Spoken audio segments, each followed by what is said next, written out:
ঈদকে কেন্দ্র করে চলতি মাসে দেশে রেমিটেন্স আয় এসেছে $275 কোটি। একক মাস হিসেবে এটাই বাংলাদেশের সর্বোচ্চ, ফলে আবারও রিজার্ভ ছাড়ালো $20 বিলিয়ন। এর আগে 2024 সালের ডিসেম্বরে $264 কোটি ও 2020 সালের জুলাই মাসে $260 কোটি রেমিটেন্স এসেছিল, যা ছিল পূর্বের সর্বোচ্চ রেকর্ড।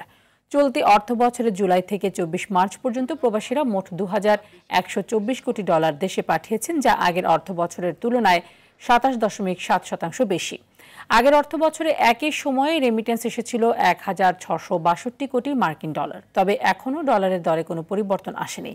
বাংলাদেশ ব্যাংকের তথ্যানুযায়ী মাসের বাকি 7 দিন এই প্রবাহ বজায় থাকলে মার্চের রেমিটেন্স $3 বিলিয়ন ছাড়িয়ে যেতে পারে।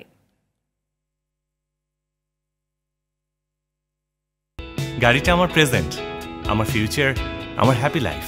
আইডিএলসি আমার ফাইন্যান্সিয়াল পার্টনার বলেই কার লোন আমার কাছে লাইফ ইনভেস্টমেন্ট।